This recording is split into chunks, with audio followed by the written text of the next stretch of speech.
লা তাকুলু রাইনা, তোমরা রাইনা শব্দটি বলিও না, ওয়াকুলু উনজুরনা, বরং তো তোমরা উনজুরনা বলো।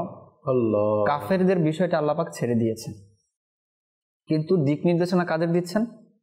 ইমানদারদেরকে, মুমিনদেরকে। অনেক সময় এরকম হয় যে সব কথা প্রথমত আমাদের বুঝে আসে না। যখন শিক্ষকরা আমাদেরকে পড়ায় তখন অনেক প্রশ্ন এরকম, অনেক পড়া এরকম রয়েছে, পাঠ এরকম রয়েছে যে ছাত্রের বুঝে আসে না।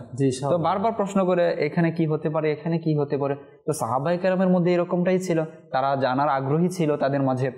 তো তারা প্রশ্ন করতেন রাইনা ইয়া রাসূলুল্লাহ। তো এই জন্য সাহাবায়ে কেরাম যে শব্দটি বলতেন যে আবার যেন হুজুর সাল্লাল্লাহু আলাইহি ওয়াসাল্লাম বিষয়টি রিপিট করেন বা আরো ভালোভাবে বুঝান বা সাহাবায়ে কেরাম যেন মুখস্থ করে নিতে পারে, তো এর জন্য তাদের কাছে শব্দ ছিল রাইনা ইয়া রাসূলুল্লাহ। আচ্ছা, আমাদের দিকে তাকান, আমাদের দিকে দৃষ্টি দিন ইয়া রাসূলুল্লাহ।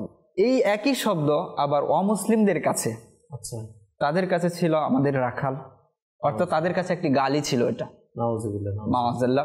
হুজুর সাল্লাল্লাহু আলাইহি ওয়াসাল্লামের ক্ষেত্রে রাইনা যে শব্দটা ছিল সেটা সাহাবায়ে কেরাম তো এই অর্থে ব্যবহার করতেন যে আমাদের দিকে আবার দৃষ্টি দিন, ভালো অর্থে ব্যবহার করতো, কিন্তু এই সুযোগটাও মুসলিমরা নিয়েছিল। যেহেতু তাদের কাছে এই শব্দটা গালি, তো তারা একটা সুযোগ পেয়ে গিয়েছিল যে আমরা এই শব্দের মাধ্যমে হুজুর সাল্লাল্লাহু আলাইহি ওয়াসাল্লামকে তারা কষ্ট দিবে, মাআযাল্লাহ।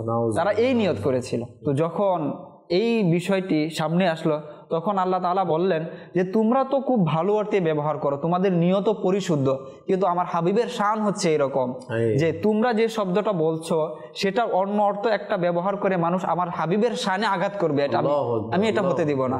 সুতরাং সেই শব্দটাকে আল্লাহ তাআলা ব্যান করে দিলেন। তোমরা কি অর্থ ব্যবহার করছো, ভালো অর্থে ব্যবহার করছো সেটা বিষয় না, এই শব্দটা আর বলা যাবে না। আল্লাহ তাআলার পক্ষ থেকে নিষেধই হয়ে গেল।